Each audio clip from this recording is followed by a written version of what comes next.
पर बातचीत करने का मौका नहीं था। जो हम लेखन कार्य पहले किया करते थे, इसमें विज्ञापन लिखा है और दूसरी पुस्तकें लिखी हैं, वो सब काम जो करते थे वो हमने बंद कर दिया है। इस महीने में जो ये मई का महीना है, इसमें बातचीत करने के लिए हमने ये समय मुकर्रर रखा है। इसमें हम लोगों से मिलते जुलते रहेंगे। क्यों मिलते जुलते रहोगे? लोगों की ये उत्सुकता, लोगों का जो चिंता, लोगों को जो परेशानी और लोगों को जो हैरानी हो रही थी, उसमें समाधान हो जाए। कारण नंबर 1। कारण नंबर 2 कि ये हमारे सब बच्चे जो हैं वो छोटे छोटे बच्चे हैं। छोटे छोटे बच्चों को देखभाल करना, उनकी सेवा करना, उनका सहायता करना पिता माता का काम है। हम आपके पिता भी हैं, माता भी हैं, चाहे रिश्ते में न हो, लेकिन जब आपने हमको माना है तो हम आपको अपना मानेंगे। अपना मानेंगे। फिर ये समय जो आ रहा है, बड़ा ख़राब समय आ रहा है। ये जो समय अगले 15 वर्ष हैं, बड़े ख़राब समय आ रहे हैं। इसमें जो भी हो जाए वो कम है। प्रकृति नाराज़ हो गई है। यहाँ कभी सूखा पड़ रही है, कहीं वर्षा हो रही है, कहीं तूफान आ रहे हैं, कहीं ज्वालामुखी फट रहे हैं, कहीं विद्रोह हो रहे हैं, कहीं मारकाट मच रही है, कहीं छलेबाजी हो रही है। जो कुछ भी हो रहा है आप देख रहे हैं ना, देख रहे हैं। इसमें से हमको अपने बच्चों की देखभाल करनी है, बच्चों को भी पालना है। हम गृहस्थ हैं। बाबा जी हैं आप? नहीं, बाबा जी नहीं है। देखिए ये कुर्ता हम पहले भी खद्दर का पहनते थे, अभी भी ये जैकेट हमारी उसकी है खद्दर की, धोती भी हमारी वो खद्दर की है, चप्पल भी हमारी वही हैं जो सारी ज़िंदगी भर पहले हैं, और अभी भी हम गृहस्थ हैं। हमारी धर्मपत्नी है और हम हैं।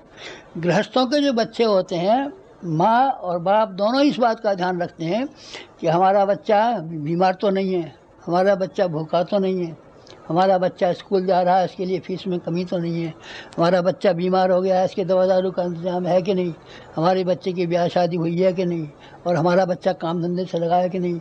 माता पिता को ज़िंदगी के आखिर तक ध्यान बना रहता है। आप हमारे बच्चे हैं, तो हम जो कठोर तप कर रहे हैं, इसका 50% हमने इसके लिए रखा है। किसके लिए रखा है?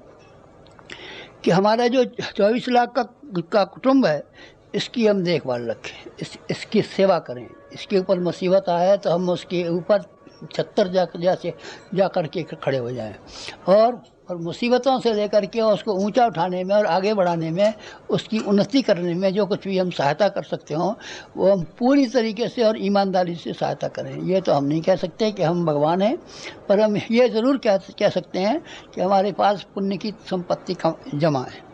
और पुण्य की संपत्ति क्या, फिर एक ऐसी घटना सुना दूँ आपको।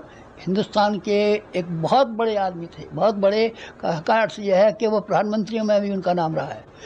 तो वो आए थे, उन्होंने कहा गुरुजी आपके बारे में ये सुना है कि आप ऐसे सिद्ध पुरुष हैं कि आपकी वाणी निष्फल नहीं जाती, आप जिससे कहते हैं वो पूरा हो जाता है। और कौन सा आपने जप किया है, कौन सा तप किया है, कौन सी पूजा की है, उसको आप हमको भी बता दीजिए ताकि हमारे भी काम आए।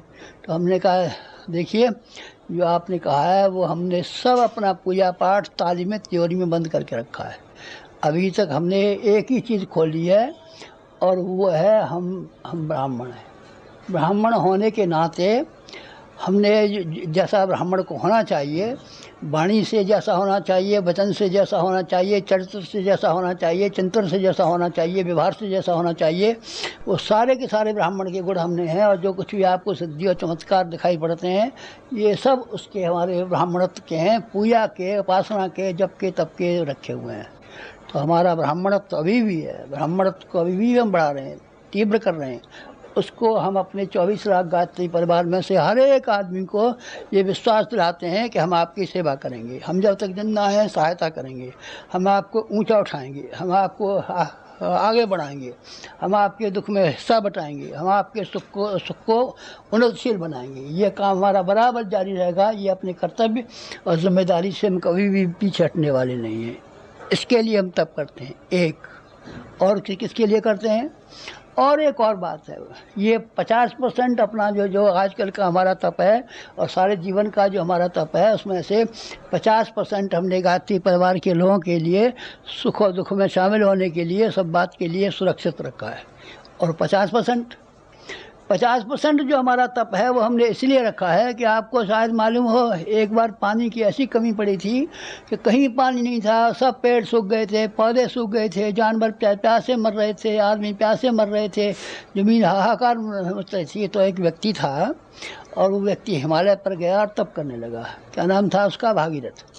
भागीरथ ने क्या काम किया कि गंगा जी यहाँ तो पृथ्वी पर थी नहीं, स्वर्ग में रहती थी, और उनको इस बात के लिए मजबूर कर दिया कि आप ज़मीन पर आइए और ज़मीन पर रहिए और ज़मीन वालों को पानी का इंतजाम कीजिए।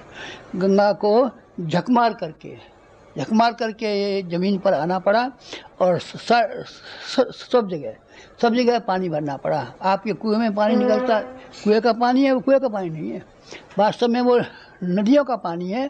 नदियों को मिट्टी पी जाती है और उसी को कुएं में से हम निकाल देते हैं। तालाबों में जो पानी आपको मिलता है, अमुक पानी मिलता है, ये सब उसी का पानी है। ये इस तरह का था। तब एक हमको उस स्टैंडर्ड का तब करना पड़ रहा है, उस स्तर का तब कर रहे हैं। छोटा सा कर रहे हैं आप, गेहूँ नहीं खाते, घी खाते हैं, फलों का रस पीते हैं। अरे फलों का रस बेटा हमारे बाप दादा ने नहीं देखा। हमारे बाप दादी भी जो और गेहूँ की रोटी खाते थे, और वही हम भी खाते हैं, दाल रोटी खाते हैं, अब तक खिचड़ी खाते हैं। नहीं, आप तो फलों का रस पीते होंगे, और संत महात्मा तो फलों का रस पीते हैं और ये करते हैं। संत महात्मा थोड़े ही, हम तो गृहस्थ हैं। तो इस तरीके से 50% अपना तप हमने उसके लिए रखा है, जैसे कि भागीरथ ने अपना तप रखा था। एक और तप है हमारा। वो कौन सा तप है? वो एक ऋषि थे, उनका दधीच नाम था। उन्होंने अपना